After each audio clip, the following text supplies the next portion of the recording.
Olá, meninas, é uma alegria poder falar para vocês. Não conheço todas, mas isso não é o que importa. O que importa é que somos lindas e temos algo em comum. Somos a imagem de Deus, o nosso Criador. E eu agradeço a Ele, em primeiro lugar, pela oportunidade para falar para vocês. E a Rosana que fez esse convite. Então, para todas, já começo mandando beijo e abraço. Muito bem. O texto que nós vamos refletir um pouquinho está em 1 Samuel. No capítulo 1, o versinho 10 diz assim: ela, se referindo a Ana, pois com amargura de alma orou ao Senhor e chorou abundantemente. Então é um contexto da história de Ana, mãe de Samuel. Nesse momento aqui da Bíblia, histórico, ela não tinha Samuel ainda, porque ela não podia gerar filhos. E nós casamos, e 2 anos e meio depois, nós tivemos a nossa primeira filha, Paola.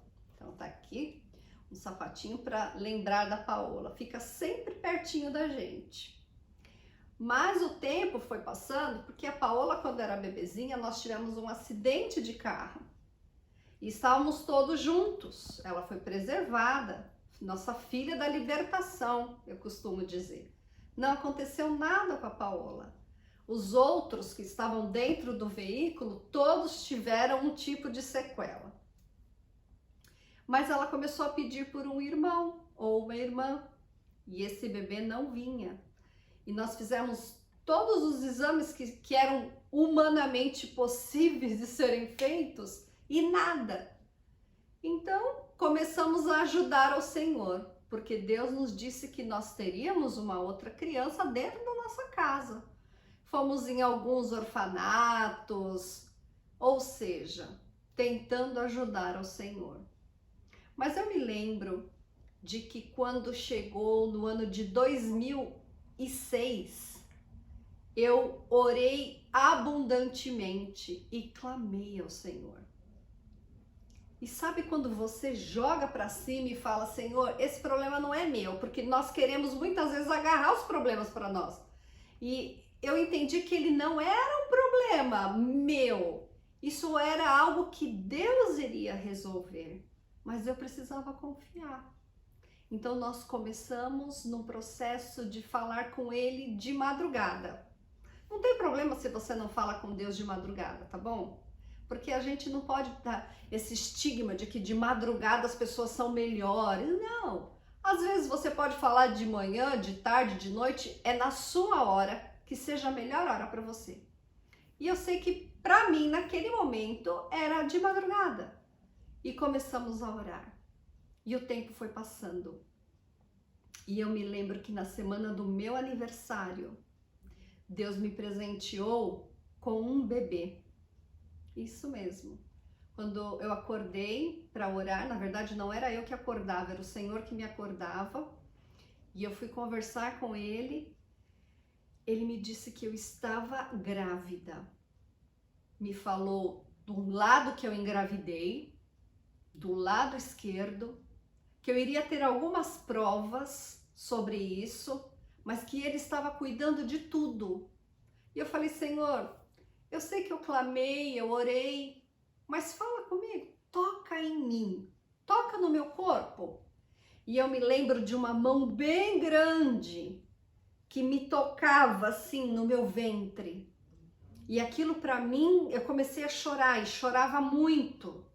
E eu senti que Deus estava me agraciando com uma criança. O tempo passou, são muitos detalhes, mas o nosso filho nasceu. O Pablo nasceu 8 anos depois da Paola. Durante 8 anos nós esperamos por esse menino. Então ele é o nosso filho da promessa. E ela é a nossa filha da libertação. Eu costumo contar essa história para eles, e eu não digo que eles são os filhos perfeitos, não. Ela é da libertação e ele é o da promessa. Porque Deus quer fazer dos nossos filhos anunciadores do Evangelho. E eu sei que eu fui aprendendo algumas coisas e ainda quantas vezes eu preciso reaprender. E o texto que eu quero terminar com vocês, ele está em 2 Timóteo, no capítulo 2, e o verso 13, e diz assim: se formos infiéis, Deus permanece fiel, porque ele não pode negar-se a si mesmo. Eu não sei o que você tem pedido para Deus. Pode ser um filho, pode ser um emprego, pode ser restaurar o teu casamento, a tua saúde. Teus filhos podem estar com alguma dificuldade que foge do teu alcance. Eu de verdade não sei. O que eu sei é o que a palavra do Senhor diz, o que Ele diz aqui. Ele é fiel, Ele permanece fiel, porque Ele não pode negar-se a si mesmo. Deixe ser usada por Deus. Comece a clamar ao Senhor. Separe um tempo com Ele. Às vezes a gente só ora nos momentos básicos da nossa vida e tudo tão rápido. Mas comece a clamar a Deus. Ele permanece fiel para te ouvir. E assim como Ele permitiu que o Pablo fosse ali plantadinho dentro de mim, e depois nascesse, pode nascer em você a esperança, o amor, a restauração de tantas coisas que você precisa. Continue ao lado de Deus. Um beijo, que Ele te abençoe com a sua doce presença.